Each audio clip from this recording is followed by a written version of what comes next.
Hello students, this is Deepak sir.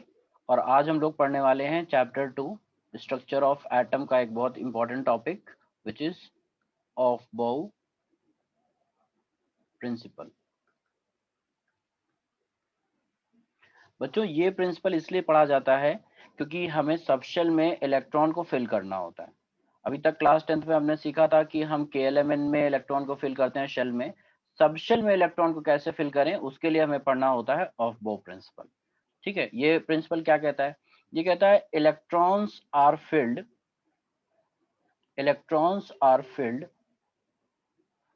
in the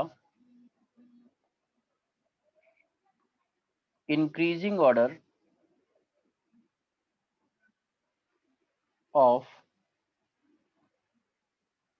energies of subshell. Electrons are filled in the increasing order of energies of subshell. अब ये subshell क्या है?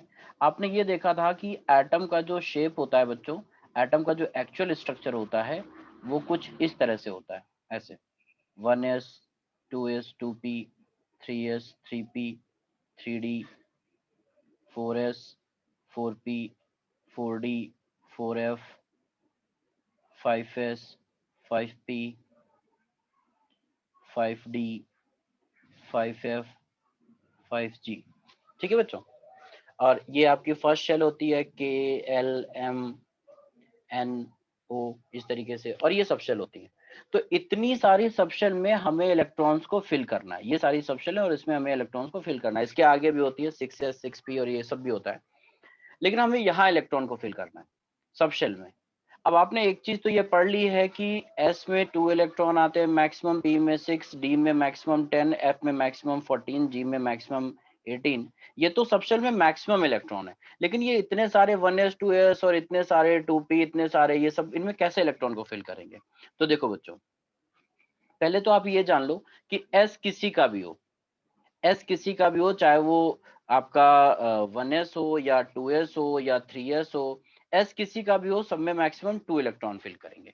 ठीक है, S किसी भी शेल का हो, मैक्सिमम 2 इलेक्ट्रॉन ही फिल करेंगे।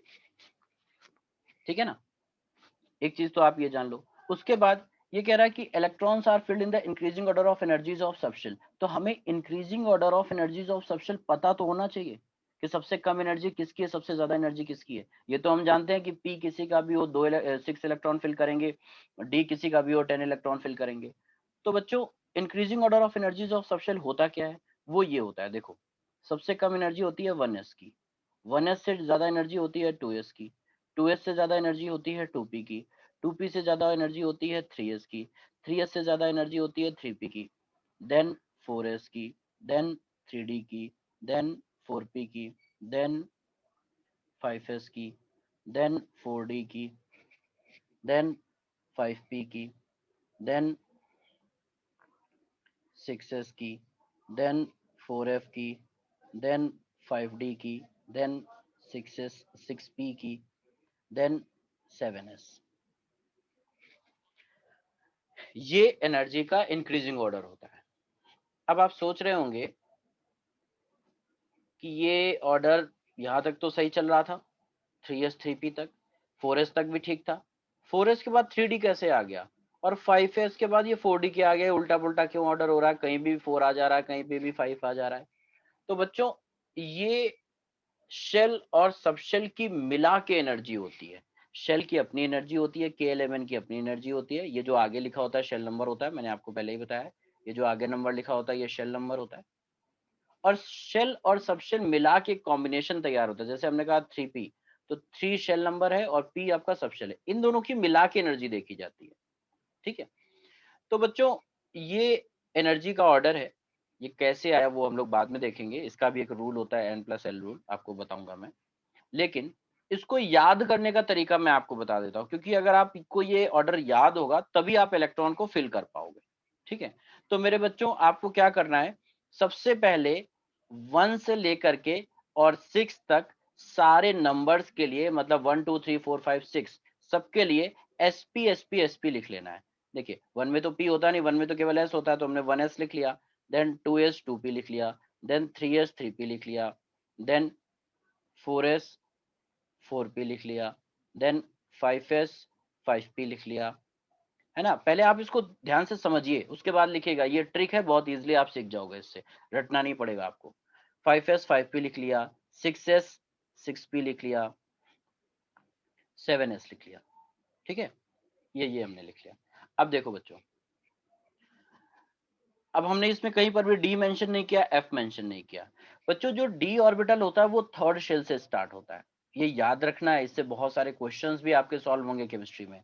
D orbital will start from third shell, second shell में डी ऑर्बिटल नहीं होता है, थर्ड में होता है, ये बात आपको याद रखनी है। और थर्ड के बाद सभी शेल में, आगे की जितनी भी शेल होंगी 4 5 6 सब में डी ऑर्बिटल होगा, ठीक है। तो बच्चों डी ऑर्बिटल कहाँ से स्टार्ट होता है बोलो?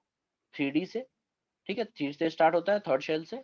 बच्चों 3d को आपको कहाँ लिखना है? 3d को लिखना है 4s के बाद। जस्ट 3 के बाद नंबर कौन सा आता है? 4। 4d को कहाँ लिखोगे? 4 के बाद नंबर कौन सा आएगा? 5। 5d को कहाँ लिखोगे? 5 के बाद नंबर कौन सा आता है? 6। जस्ट नेक्स्ट वाले नंबर के s के बाद लिखना है, ये रूल होता है। 3d को कहाँ लिखेंगे? 4s के बाद, 4d को 5s के बाद, 5d को 6s के बाद। जिसका भी डी लिखना हो, बच्चों ध्यान से सुनना, बहुत ध्यान से सुनना, जिसका भी डी लिखना हो उसको नेक्स्ट वाले नंबर के एस के बाद लिख देते हैं, ठीक है। 3 का डी लिखना है, कहाँ लिखेंगे? 4 के एस के बाद, क्या हो जाएगा? 3d। 4 का डी लिखना है, कहाँ लिखेंगे? नेक्स्ट वाले नंबर के एस के बाद, यहाँ क्या हो जाएगा? 4d। 5 का डी लिखना है, कहाँ लिखेंगे? 6 के एस के बाद, ठीक है बच्चों। इतना हो गया। बस लास्ट चीज याद रखनी है आपको कि 4f को आपको प्लेस करना है in between 6s and 5d। बस इतना याद रखना है, ये टर्म याद रखना है। बच्चे जनरली ये भूल जाते हैं, तो आपको यही याद रखना है, 4f को प्लेस करना है 6s और 5d के बीच में। हमने क्या किया, एक बार फिर से देख लीजिए। सारे नंबर्स के लिए हमने sp sp sp लिख लिया, ध्यान से सुनिए इसको। सारे नंबर्स के लिए 1 से लेकर 6 तक के लिए हमने sp sp लिख लिया। जब हमने sp लिखा था बच्चों, जब हमने sp लिखा था बच्चों, तब हमने 4s और 4p के बीच में गैप कर दिया था। आप देखिए 3s 3p तो हमने पास पास लिखा, लेकिन हमने 4s और 4p के बीच में थोड़ा गैप कर दिया, 5s और 5p के बीच में थोड़ा सा गैप कर दिया, 6s और 6p के बीच में थोड़ा ज्यादा गैप कर दिया, क्योंकि यहाँ पे हमें दो टर्म्स लिखने हैं, ठीक है। और क्या किया हमने? 3d को लिखा 4s के बाद, 3d को लिखा 4s के बाद, 4d को लिखा 5s के बाद, और 6s के बाद हमने लिख दिया 5d को, ठीक है। और 5d और 6s के बीच में क्या आएगा बोलो बच्चों? 4f, ठीक है। तो आपको ऐसे इसको ना कम से कम आगे पढ़ने की बजाय आपको क्या चाहिए, कम से कम आप इसको 3 टाइम्स अभी लिख करके देखिए, उसके बाद आगे पढ़िए। क्योंकि ये ऑर्डर याद होगा ना तो केमिस्ट्री में बहुत सारी प्रॉब्लम हो जाएंगी, और इसके आगे जो अभी आप पढ़ने वाले हो बच्चों, वो भी आपको समझ में आ जाएगा, ठीक है ना। बहुत ध्यान से सुनना है आपको, बहुत ध्यान से सुनना है आपको। देखिए अब हमें इलेक्ट्रॉनिक कॉन्फ़िगरेशन पढ़ना है। इसमें बच्चों क्या करेंगे? सबसे कम एनर्जी का कौन है? सबसे कम एनर्जी का है 1s। तो पहले 1s में इलेक्ट्रॉन भरेंगे। जब 1s पूरा भर जाएगा तब 2s में जाएंगे, 2s में इलेक्ट्रॉन भरेंगे। जब 2s पूरा भर जाएगा तब 2p में इलेक्ट्रॉन भरेंगे। जब 2p पूरा भर जाएगा तब 3s में इलेक्ट्रॉन भरेंगे। आपको इलेक्ट्रॉन इसी ऑर्डर में फॉलो करना है, ध्यान रखना है। और इलेक्ट्रॉन को केवल इसी ऑर्डर में फिल करना है आपको, ठीक है। बच्चे गलती क्या करते हैं, 2s के बाद 3s में इलेक्ट्रॉन भर देते हैं। नहीं बेटा, 2s के बाद 2p में इलेक्ट्रॉन भरा जाएगा। देखो कैसे, हाइड्रोजन में एक इलेक्ट्रॉन होता है, कहाँ भरेंगे? 1s1। ऊपर क्यों लिखा मैंने इलेक्ट्रॉन को? ये आपका इलेक्ट्रॉन है, ये इलेक्ट्रॉन है जो ऊपर लिखा है सुपर स्क्रिप्ट में। क्यों? क्योंकि इलेक्ट्रॉन को ऊपर ही लिखा जाता है। एसपीडीएफ जो आप सबशेल देखते हो, इसमें इलेक्ट्रॉन को ऊपर ही लिखा जाता है बच्चों। ये देखिए ऐसे, जितने भी इलेक्ट्रॉन हो, ये तो मैक्सिमम इलेक्ट्रॉन है, इससे कम भर सकते हैं हम। एस में एक भर सकते हैं, जैसे पी की कैपेसिटी है 6 इलेक्ट्रॉन की, तो पी में 1 फिल कर सकते हैं, 2 फिल कर सकते हैं, 3 फिल कर सकते हैं, 4 फिल कर सकते हैं, 5 फिल कर सकते हैं, 6 फिल कर सकते हैं। लेकिन मेरे बच्चों कभी भी पी में 7 फिल नहीं कर सकते। ये मैक्सिमम लिमिट है 6 की, समझ रहे हो आप? ठीक है। तो देखो हीलियम में क्या करेंगे बच्चों, हीलियम में 2 इलेक्ट्रॉन होते हैं, कहाँ भरेंगे? 1s में ही भरेंगे, क्योंकि s की कैपेसिटी 2 इलेक्ट्रॉन की है। 1s में हमने 2 इलेक्ट्रॉन भर दिए। अब लिथियम के पास गए हम, ध्यान से सुनना, पहले सुन लो, लिखो नहीं, पहले सुनो। लिथियम के पास कितने इलेक्ट्रॉन है? 3 इलेक्ट्रॉन। 2 कहाँ भरेंगे? 1s में। इसमें हम 1s3 नहीं लिख सकते, बिल्कुल नहीं लिख सकते, क्योंकि s की मैक्सिमम कैपेसिटी कितनी है, 2 इलेक्ट्रॉन की। लेकिन लिथियम के पास थे कितने, लिथियम के पास तो थे 3 इलेक्ट्रॉन, हमने तो यहाँ 2 भरे, अभी तो एक बचा है ना, तो कहाँ जाएंगे, नेक्स्ट वाले के पास। नेक्स्ट कौन है, 2s, तो यहाँ पर लिख देंगे 2s, और बचा कितना इलेक्ट्रॉन था, एक, तो लिख दिया 2s1। ठीक है बच्चों।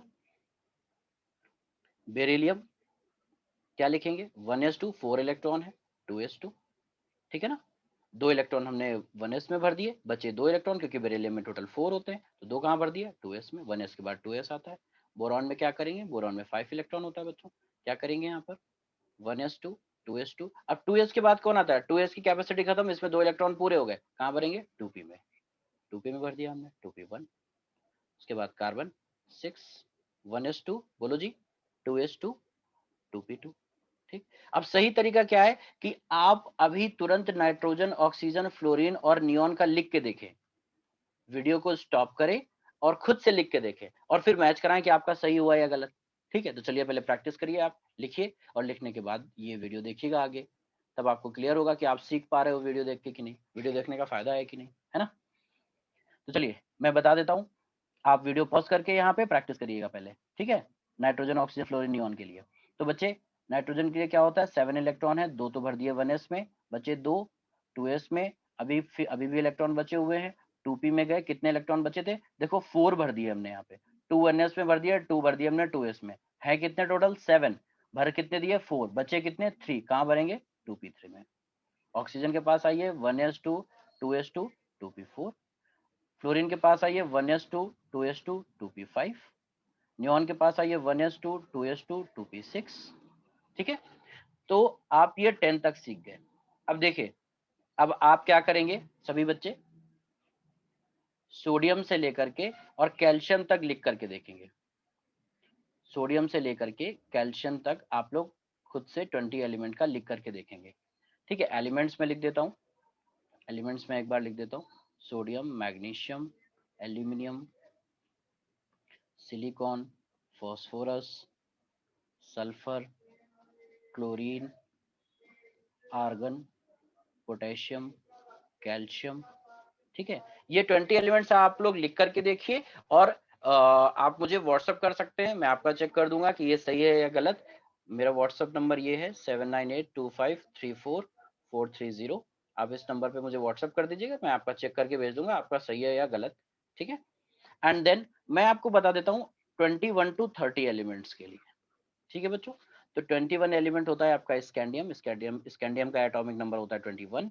क्या लिखेंगे इसके लिए, 1s2, 2s2, 2p6, 3s2, 3p6, 4s2, 3d1। ठीक है, आप पहले 20 एलिमेंट्स का लिख करके देखिएगा। ठीक है, 20 एलिमेंट्स को श्योर करिए कि वो सही है कि नहीं। 20 के लिए, कैल्शियम के लिए ये कॉन्फ़िगरेशन आएगा यहाँ से लेके यहाँ तक। अगर आपने मुझे नहीं भी भेजा है तो भी आप इसको यहाँ से वेरीफाई कर सकते हैं। 20 का कैल्शियम का आएगा 1s2, 2s2, 2p6, 3s2, 3p6, 4s2, ये कैल्शियम का इलेक्ट्रॉनिक कॉन्फ़िगरेशन का होगा। पोटेशियम का कितना होगा, 1s2, 2s2, 2p6, 3s2, 3p6, 4s1। तो आप यहाँ से चेक कर लीजिए। ठीक है, ये भी एक तरीका है चेक करने का। उसके बाद आपका 3d स्टार्ट होता है, तो हमने 3d1 में इलेक्ट्रॉन फिल कर दिया। स्कैंडियम के बाद आता है बच्चों टाइटेनियम। टाइटेनियम में कैसे फिल करेंगे, 1s2, 2s2, 2p6, 3s2, 3p6, 4s2, 3d, 4s2, 3d2। Vanadium के लिए 1s2, 2s2, 2p6, 3s2, 3p6, 4s2, 3d3। इसके बाद क्रोमियम आता है 1s2, 2s2, 2p6, 3s2, 3p6, 4s2, 3d4। अब देखिए, क्रोमियम एक एक्सेप्शनल एलिमेंट है, इसका इलेक्ट्रॉनिक कॉन्फ़िगरेशन कुछ और होता है, वो मैं अभी आपको बताऊंगा, लेकिन अभी आप फिलहाल इसको यही लिखिए। ठीक है, अभी जितने भी एक्सेप्शंस हैं मैं सबको एक साथ बताऊंगा, और एक्सेप्शन क्या होता है, क्यों होता है, ये सारी चीजें आपको बताऊंगा। तो इसको स्टार लगा देते हैं, इसको भी अभी थोड़ी देर बाद पढ़ेंगे। जो अभी हमने सीखा है उसके अकॉर्डिंग हम क्रोमियम को ऐसे लिखेंगे। आगे चलते हैं बच्चों, आप लोग क्या करेंगे, अगर आपको समझ में आ गया है तो बाकी एलिमेंट्स का 25 से 30 तक खुद से लिख के देखिए।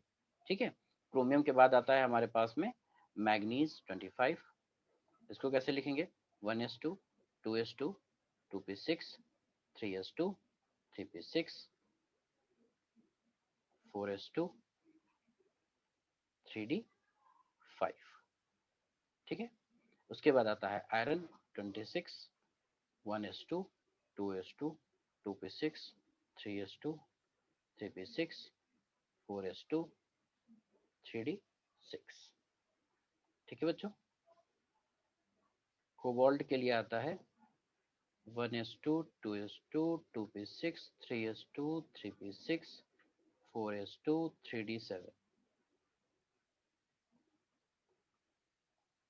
1s2 2s2 2p6 3s2 3p6 4s2 3d8,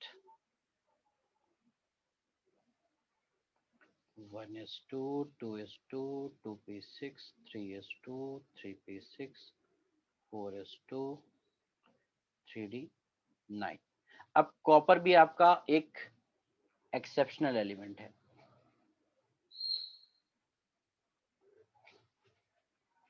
one S two 2s2 2p6 3s2 3p6 4s2 3d10।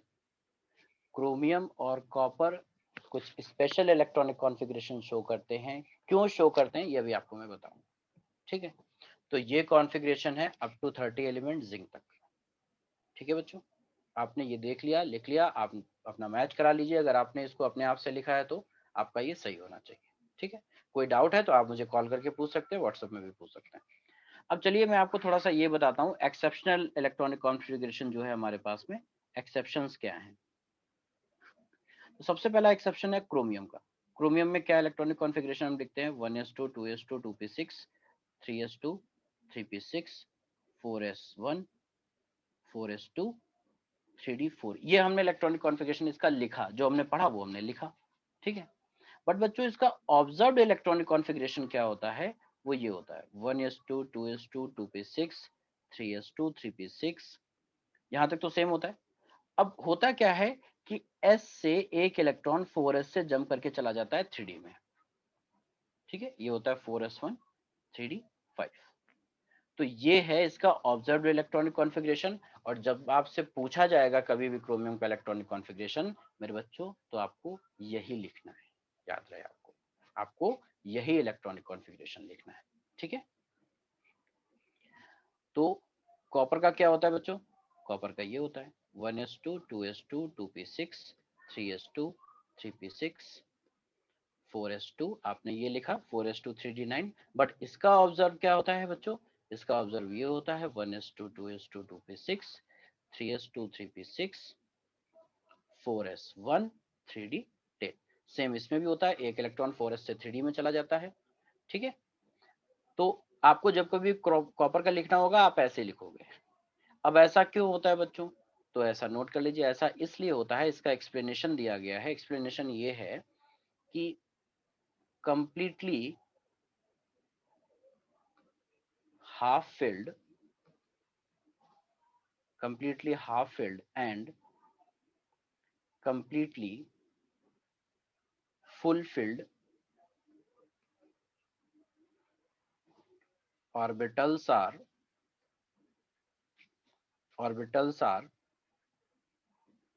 more stable than partially filled orbitals, ठीक है। अब ये क्या है भाई, ये कौन सी नई चीज आ गई, completely half field completely full field, ये क्या होता है मेरे बच्चों, ध्यान से सुनना, बहुत इजी है, डरना नहीं। फर्स्ट पी ऑर्बिटल में आप कितने इलेक्ट्रॉन भर सकते हैं, मैक्सिमम 6। क्यों भर सकते हैं, क्योंकि भाई इसके पास ऑर्बिटल ही 3 होती हैं, इसके पास 3 ऑर्बिटल है, मैक्सिमम आप 6 इलेक्ट्रॉन को फिल कर सकते हैं, ठीक है जी। तो बच्चों अगर हमने इसमें 6 भर दिया तो ये क्या है आपकी कंप्लीटली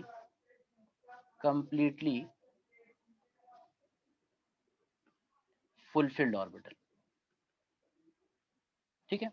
अगर हमने पी में 3 इलेक्ट्रॉन भर दिए तो 3 का मतलब क्या है, ये इस तरीके से भरा जाता है, ये क्या है कंप्लीटली हाफ फिल्ड।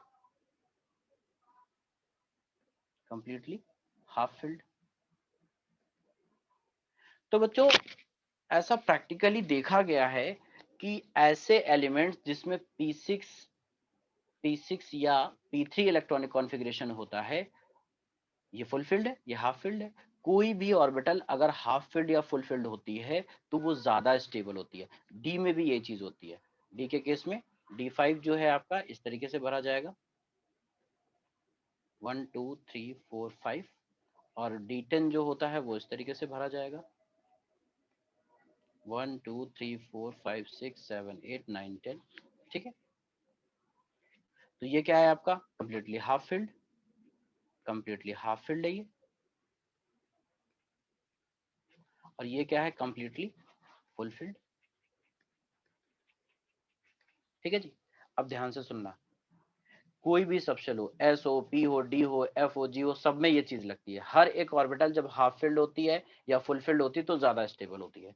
किससे ज्यादा स्टेबल होती है? अपनी ही ऑर्बिटल के दूसरे कॉन्फ़िगरेशन से। जैसे P3 and P6 are more stable than P1, P2, P3, sorry, P4 and P5। अगर किसी एलिमेंट में P3 कॉन्फ़िगरेशन है या P6 कॉन्फ़िगरेशन है तो वो एलिमेंट ज्यादा स्टेबल होगा, क्योंकि ये कॉन्फ़िगरेशन स्टेबल है इसलिए वो एलिमेंट ज्यादा स्टेबल होगा। और अगर किसी में P1, P2, P4, P5 है तो ये इनको बोलते हैं पार्शियली फिल्ड ऑर्बिटल्स, और ये कॉन्फ़िगरेशन अगर किसी एलिमेंट के पास है तो वो एलिमेंट कम स्टेबल होगी। ऐसे ही अगर किसी ऑर्बिटल के पास D5 या D10 कॉन्फ़िगरेशन है बच्चों तो वो ऑर्बिटल ज्यादा स्टेबल होंगी, वो एलिमेंट ज्यादा स्टेबल होगा। कॉपर क्यों ज्यादा स्टेबल है? क्योंकि कॉपर के पास D5 कॉन्फ़िगरेशन है, सॉरी क्रोमियम के पास D5 कॉन्फ़िगरेशन है इसलिए क्रोमियम ज्यादा स्टेबल है, और कॉपर के पास D10 कॉन्फ़िगरेशन है इसलिए कॉपर ज्यादा स्टेबल है। क्रोमियम और कॉपर हाफ फिल्ड और फुल फिल्ड की वजह से ज्यादा स्टेबल है। अगर इनमें D4 D9 होता तो ये कम स्टेबल होते हैं। ठीक है ना? तो बच्चों ये ध्यान रहे, D1 D2 D3 D4 D6 D7 D8 D9 comparatively ये कॉन्फ़िगरेशंस लेस स्टेबल होते हैं देन D5 और D10 से। इसीलिए मेरे बच्चों क्रोमियम ऐसा पाया जाता है, और सॉरी क्रोमियम ऐसा पाया जाता है, कॉपर ऐसे पाया जाता है। ठीक है, क्रोमियम D5 में और कॉपर D10 में पाया जाता है। ठीक है बच्चों, तो ये याद रखना आप इसको। हंट्स रूल ऑफ स्टेबिलिटी भी बोलते हैं, लेकिन आप सिंपल याद रखो रूल ऑफ स्टेबिलिटी के फॉर्म में कि completely half filled and full filled orbitals are more stable than partially filled orbitals. ठीक है बच्चे, चलिए एक चीज आपको और बता देता हूं मैं जल्दी से। Hunts rule of maximum multicity, maximum multiplicity, ये क्या है बच्चों? देखिए ये कहते हैं कि pairing of electron is not done until each orbital is singly occupied.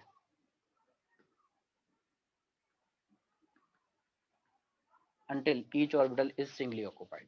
Pairing of electron is not done until each orbital is singly occupied. मतलब क्या है? कहते हैं कि जैसे आपको p में इलेक्ट्रॉन भरने हैं, सपोज p में आपको 4 इलेक्ट्रॉन भरने हैं, तो आप क्या करोगे? 3 ऑर्बिटल्स होती हैं p में, सबसे पहले तीनों ऑर्बिटल में एक एक इलेक्ट्रॉन फिल करोगे सेम स्पिन के साथ। सबकी क्लॉकवाइज स्पिन है, एक एक सेम स्पिन के साथ सभी ऑर्बिटल्स को दोगे। अगर इलेक्ट्रॉन बचेंगे तो अब अपोजिट स्पिन के साथ फिलिंग करोगे। ठीक है, ये करेक्ट इसकी फिलिंग है। और अगर आपने इसको ऐसे भर दिया, चलो भाई इसको ऐसे भर देते हैं, यहाँ पे 2 कर देते हैं, यहाँ पे 2, तो ये करेक्ट है, ये नहीं सही है, ये फिलिंग सही है फर्स्ट वाली। ठीक है, जैसे डी में आपको फिल करना है, सपोज आपको D6 फिल करना है, कैसे फिल करोगे? देखो ध्यान से, 1 2 3 4 5 और 6, ऐसे एक एक अनपेड इलेक्ट्रॉन सब में दे दिया, उसके बाद पेयरिंग किया। ठीक है बच्चे, और अगर आपने D6 को ऐसे फिल कर दिया 1 2 3 4 5 6, तो ये गलत है, ये सही। ठीक है बच्चों, याद रहेगा, मतलब यूनिफॉर्म डिस्ट्रीब्यूशन करना होता है। सभी ऑर्बिटल्स को एक एक इलेक्ट्रॉन पहले दे दीजिए सेम स्पिन के साथ, पहले क्लॉकवाइज स्पिन में भरिए, उसके बाद ऑपोजिट स्पिन के साथ एंटी क्लॉकवाइज भर दीजिए। ठीक है, तो अगर आपको सपोज D4 भरना है, कैसे भरेंगे आप? इस तरीके से भरेंगे D4 को, देख लीजिए 1 2 3 4, ये सही तरीका है भरने का। और अगर आपने D4 को इस तरीके से भर दिया तो ये गलत तरीका है, ठीक है ना? अभी याद रहेगा आपको, ठीक है? तो बच्चों ये आपका बेसिक इलेक्ट्रॉनिक कॉन्फ़िगरेशन, और कौन सा कॉन्फ़िगरेशन ज्यादा स्टेबल होता है और कैसे ऑर्बिटल में हम भरते हैं इलेक्ट्रॉन को, एसपीडीएफ में कैसे भरा जाता है, ये आपको मैंने बता दिया। ऑर्बिटल्स में इलेक्ट्रॉन को कैसे भरेंगे, सभी ऑर्बिटल में पहले एक एक अनपेयर्ड इलेक्ट्रॉन भर देंगे, उसके बाद पेयरिंग करेंगे ऑपोजिट स्पिन के साथ, ठीक है? तो आपने ऑफ बोर रूल सीख लिया, रूल ऑफ स्टेबिलिटी सीख लिया, और हंस रूल ऑफ मैक्सिमम मल्टीप्लिसिटी सीख लिया, ठीक है जी? Okay, thank you so much बच्चों।